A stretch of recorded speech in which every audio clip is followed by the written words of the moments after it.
They told me I was too old for this kind of love, too settled, too wise. But when he slipped into my bed that morning, I didn't move away. I moved over. Some homes feel too quiet, but mine had grown used to the silence. 51 years of life had taught me how to fill space with routines, with books, with deadlines. I had my work, my coffee rituals, my quiet porch where the wind spoke more than people did. And I convinced myself that was enough. But if I'm honest, there were nights I lay awake, staring at the ceiling, wondering when I stopped being touched. Not physically necessarily, though that too, but emotionally, spiritually. Like no one had truly seen me in a long, long time. So when I posted the ad for a tenant, I told myself it was just practical. The spare room wasn't being used. And a little extra rent money never hurt. I wasn't looking for company. I wasn't looking for anything at all. And then one Saturday morning, he arrived.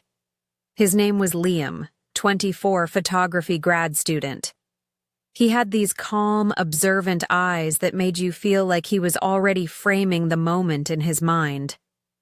Polite, soft-spoken, and disarmingly gentle in the way he carried himself. When I first opened the door and saw him standing there with a duffel bag slung over his shoulder, I felt a flutter I didn't recognize. Maybe it was nerves.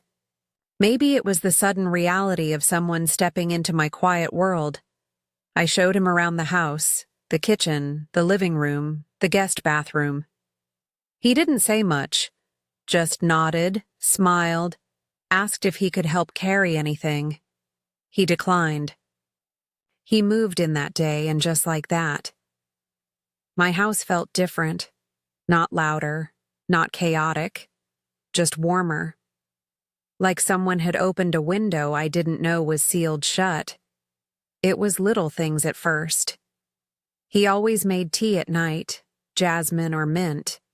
And somehow I found myself doing the same, our schedules silently aligning like we'd choreographed it. We'd bump into each other in the kitchen, sometimes laugh at nothing, and then return to our corners like polite strangers. But I noticed how he looked at me, not in that wide-eyed, youthful way, but in a quiet, deliberate way, like he was curious about the life behind my eyes. And I started to wonder, had anyone looked at me like that in years? One evening I came downstairs after a long bath, hair still wet, robe tied casually. He was at the kitchen counter, editing photos on his laptop. I apologized for the way I looked, half joking, half embarrassed. He glanced up and didn't say a word. He just looked at me. Really looked. His eyes held mine for a second longer than they should have. Not lustful, not bold, just aware, present. And I felt it, that unfamiliar thrum under my skin. I told myself it was nothing, just a young man being polite. I went to bed early that night, but I couldn't sleep. I kept hearing the sound of the kettle, the way his fingers moved on the keys, the way his eyes lingered on mine. I closed my eyes, heart quietly racing, and whispered into the dark, "What are you doing, Samantha?" The days blurred, but our rhythm settled. He was respectful, quiet, always offering to help.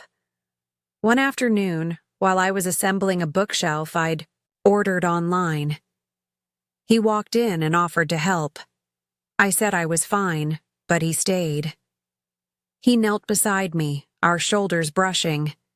His hand guided mine to the screws, warm and steady. We laughed when we fumbled. His breath was close, so close I could feel it on my neck when he leaned in. I don't remember what we talked about. I just remember the air between us. It was thick with something I couldn't name, or maybe didn't want to. I started noticing the way his presence changed the way I moved around my own home. I'd linger a little longer in the kitchen. I'd spend more time brushing my hair. I'd double-check how my robe sat on my shoulder. I told myself it was silly. He was just a tenant. Boy, really. But one rainy afternoon, he knocked on my door. "Can I ask you something?" he said. He nodded. He asked if he could take a few photos of me for a lighting project. I hesitated. But then I looked at him. His eyes weren't demanding. They were hopeful, curious. Said yes. I wore a simple tank top. No makeup. My hair tied loosely. I sat by the window, the soft gray light spilling across my face. He didn't say much. Just click, buzz, adjusted, clicked again. And for the first time in years, I didn't feel like a woman past her prime. I felt like a story worth telling. I looked up at him between shots, and something shifted. His lens lowered, and for a moment he didn't look like my tenant. He looked like someone who saw something in me I'd forgotten was there. I didn't know what was happening, but I knew that something inside me had been touched. Gently, sweetly. And now I couldn't unfeel it. This wasn't supposed to be a story. It was just a rental agreement. But I was starting to wonder, was I the one being slowly invited in? Have you ever felt something shift in a moment that seemed so ordinary? If this story is touching your heart, make sure to like this video, subscribe, and tap the bell icon. You won't want to miss what comes next. There's a strange kind of silence that grows between two people who are trying not to acknowledge the truth. It's not empty. It's full of glances not taken, words not said, touches that never quite happen, but almost do. That's what it became with Liam. A long, lingering almost. We lived under the same roof, shared the same air, and yet, every moment between us felt like something waiting to happen. I told myself I was imagining things, that I was romanticizing a boy's politeness, that it was loneliness playing dress-up as desire. But then the small things started to feel like signs. One morning, I passed by the bathroom just as he opened the door. He was shirtless, a towel slung around his waist, droplets still glistening on his collarbone. He paused, looked at me, and then he smiled. A slow, quiet smile that lingered in the air long after he closed his door. I walked to the kitchen with trembling fingers, and when I touched my teacup, it was like my skin had become aware of itself again. It happened again on a Sunday afternoon. I was curled up on the couch with a book, and he walked in with his camera. He said the light in the room was beautiful. I nodded, expecting him to start photographing the window or the shelves. Instead, he raised the lens to me. Froze. "I can stop if you're uncomfortable," he said softly. I shook my head. "No, it's okay." I don't know what possessed me to say yes. Maybe it was the way he asked, not with entitlement but reverence, as if he thought I was something beautiful, as if he was afraid to break the moment by being too eager.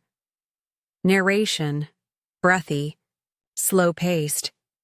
He took pictures of me reading, of my fingers holding the page, of the line of my neck, the way my hair fell over one shoulder. I'd never felt so visible, to seem. When he lowered the camera, our eyes locked. Neither of us moved. The air between us turned electric. It was quiet, but the kind of quiet that makes your heart throb. Then he said, almost a whisper, You have the kind of beauty that sneaks up on you. I didn't know how to respond, so I smiled and looked away. But something in me shifted. Later that night, I found his photographs on the shared desktop folder. He hadn't hidden them. They were labeled. Light Studies, Samantha. Opened one, then another, and another. Each image felt like a love letter I hadn't been brave enough to read. Not seductive, not dramatic, just real.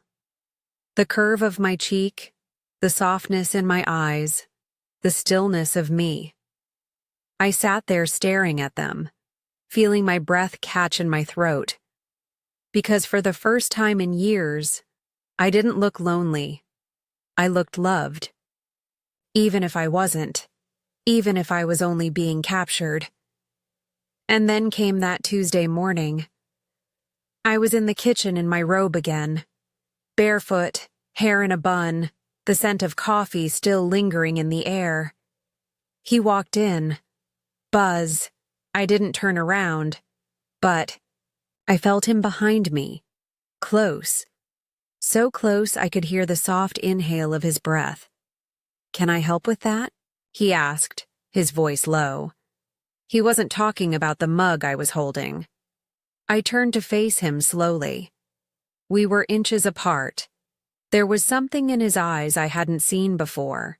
Something almost scared, something vulnerable. And then his hand brushed mine. It was the lightest touch, but it burned through me.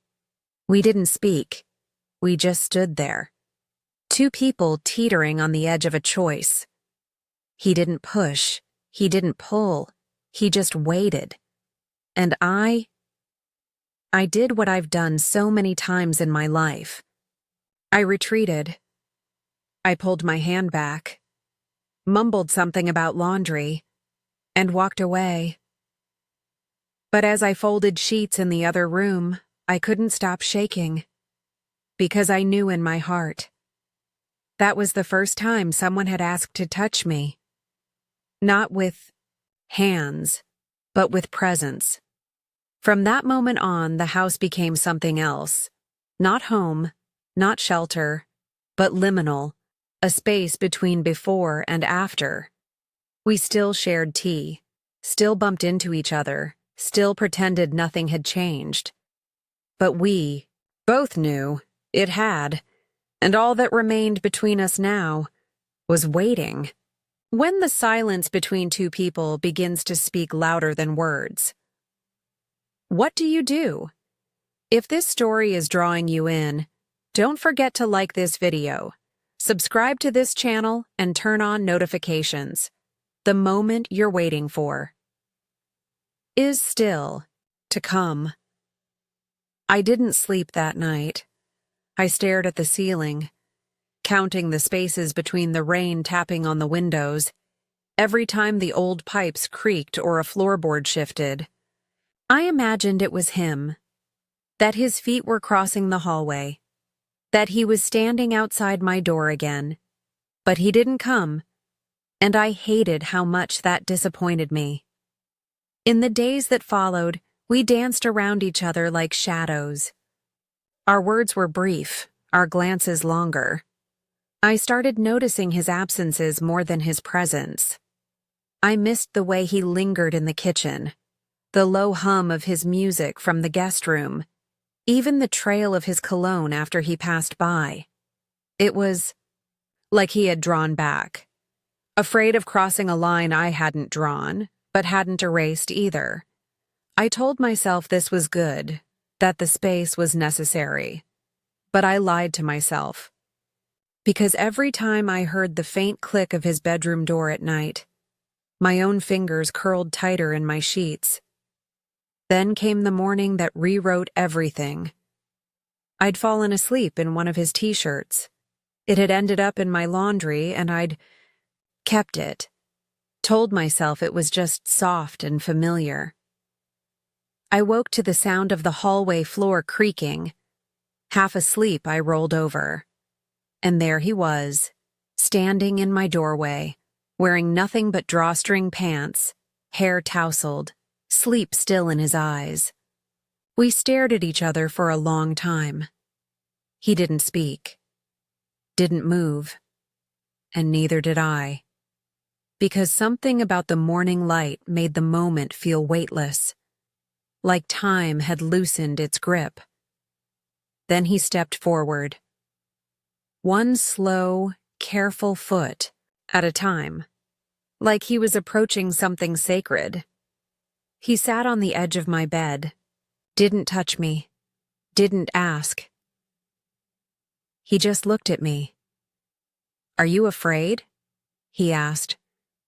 I could have said yes. I could have asked him to leave. But instead I whispered, "No." And then I moved over. It was the smallest shift, just enough for him to lie beside me. Not over me. Not under. Just with me. We lay in silence, our breath sinking slowly, like a gentle tide.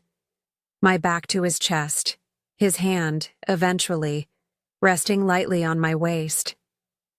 He didn't try to take anything from me. He just held me, not like a man staking claim, but like someone who had waited a long time to be allowed this close. And in that quiet, I felt something inside me unravel. Years of silence, of being unseen, of folding myself into corners so I wouldn't feel too much. They all slipped away as he pulled me closer.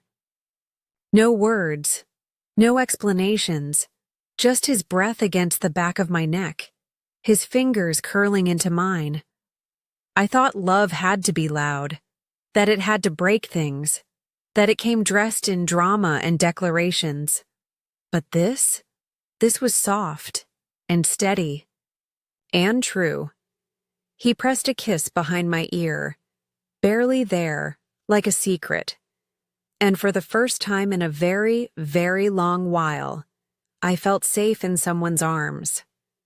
Not because he promised anything, but because he hadn't promised at all. He just showed up, when I least expected him, when I most needed him.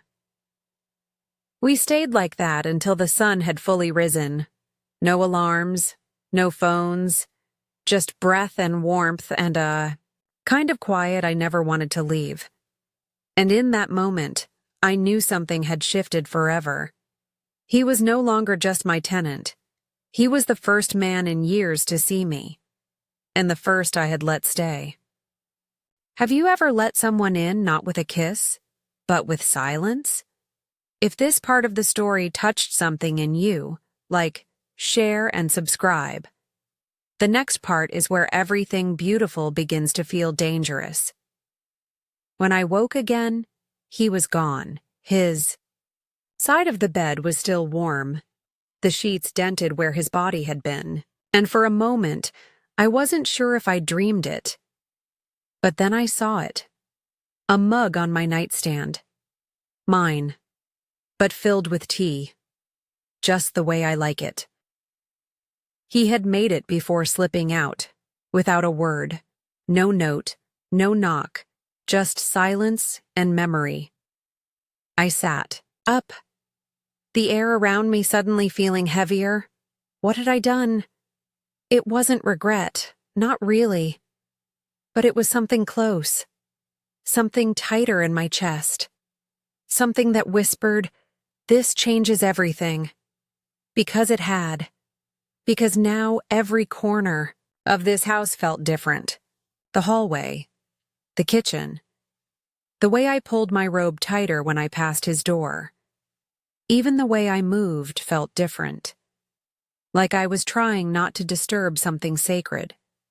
Or maybe trying to pretend it hadn't happened. Later that afternoon, I found him in the backyard, camera in hand, focused, calm, like it was just another day. He looked up when I stepped out, offered a smile, so gentle, I almost broke in half. "Hey," he said, like nothing had changed, like we hadn't just shared a bed, a breath, 1,000 unsaid things. I nodded. "Hey." And then we stood there, pretending the moment between us was just another moment, but it wasn't. We both knew that. That evening I tried to write. I sat at my desk, fingers hovering above the keyboard, but the words refused to come. How could I focus on fiction when the truth in my chest was so loud? I kept seeing his eyes in the dark. The way his fingers had fit between mine. The way he hadn't tried to possess me but simply asked if I was afraid. And I had said no. Why had I said no? Why hadn't I asked him to leave? I paced the hallway that night, stopping outside his door more than once. My hand lifted toward the knob, hovered, fell. I was terrified of what would happen if I knocked, but more terrified of what it meant that I wanted to. How had it come to this? He was just a tenant, a stranger. Once, 12 years younger, a boy with a backpack and a camera and a soft voice. And yet, he'd touched something in me no one else had. Not out of lust, but out of presence. And that was more dangerous than anything else. I didn't sleep that night either. Instead, I lay there thinking about how quickly a life can shift, how one moment, one choice, can make everything else feel like a lie. I thought about the world outside this house, the rules, the judgment, the weight of how things should look. I thought about my own reflection, about the soft lines around my mouth, about the gray at my temples, about the way he looked at me like none of that mattered. And I hated how much I needed that gaze, because it made me feel new, alive, wanted. And that made me feel guilty in ways I didn't know how to carry. The next morning, I avoided him. I left early, sat at a cafe for hours, pretending to edit articles. I couldn't even read. When I returned, he wasn't home. And when I passed his door, it was shut tight. We had broken something. And now, we were bleeding quietly behind walls, still living under the same roof, still hearing each other's footsteps, but no longer brave enough to meet each other's eyes. What we shared that morning had been soft, beautiful even.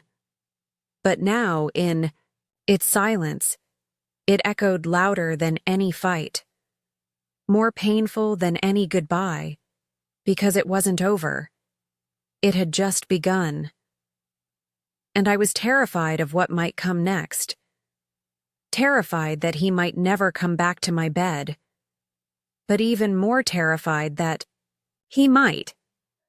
Have you ever shared something beautiful, only to be haunted by it after? If this story is touching your heart, gently press that like button, subscribe to this channel, share it with someone who understands, and stay tuned.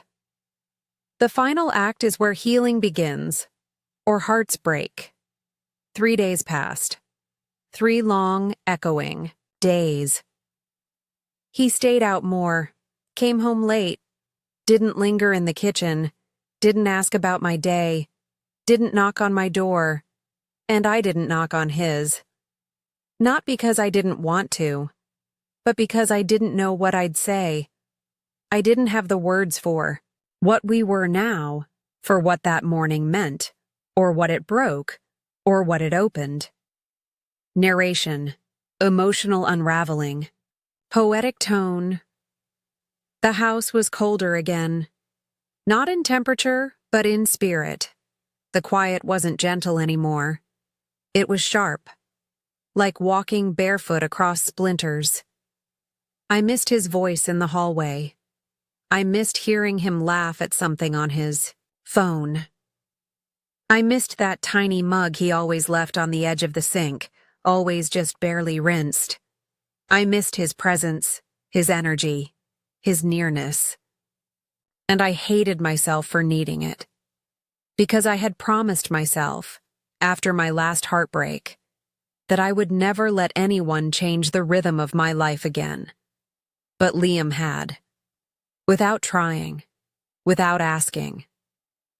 And now I was standing in the middle of my kitchen, pouring tea for one, and realizing how empty independence could feel. That night it rained. Not the soft kind.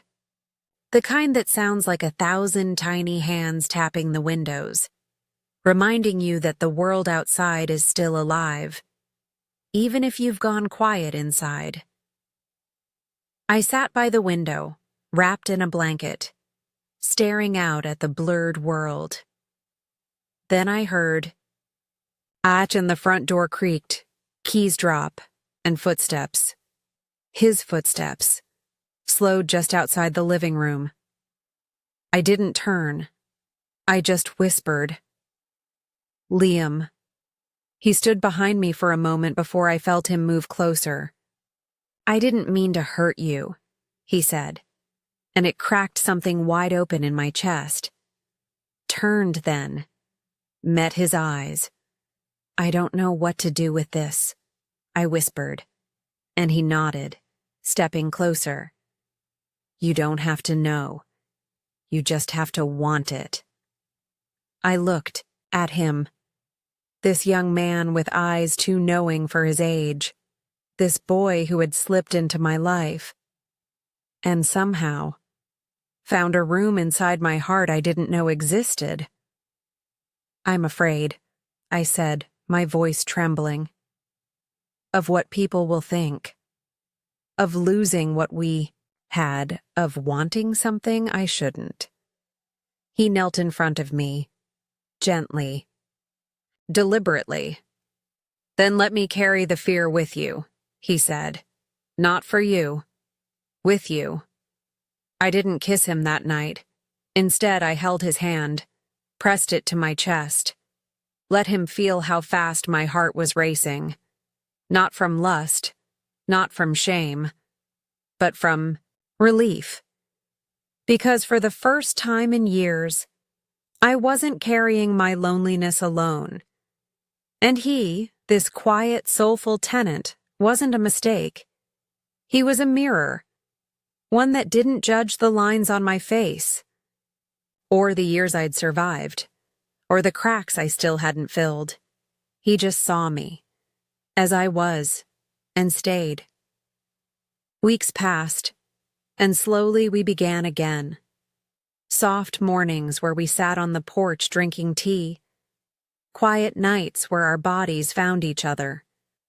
Not in desperation, but in peace. We didn't define it. We didn't name it. We just lived it. And every time I looked at him, I whispered thank you in my heart. Not for saving me, but for reminding me that it's okay to want love again. Choose it, even when it comes wrapped in questions, even when it looks nothing like the stories you were told. So I ask you, if your heart whispered what it needed, not loudly, not with fireworks, but in a quiet, trembling voice, would you have the courage to listen? Because sometimes, the love that finds you late in life is the one that finally feels like home. If this story left a mark on your heart, let it live on. Tap the like button, share it with someone who needs to hear it, and don't forget to subscribe for more stories that speak to the soul. Love has no age, no rules, only timing.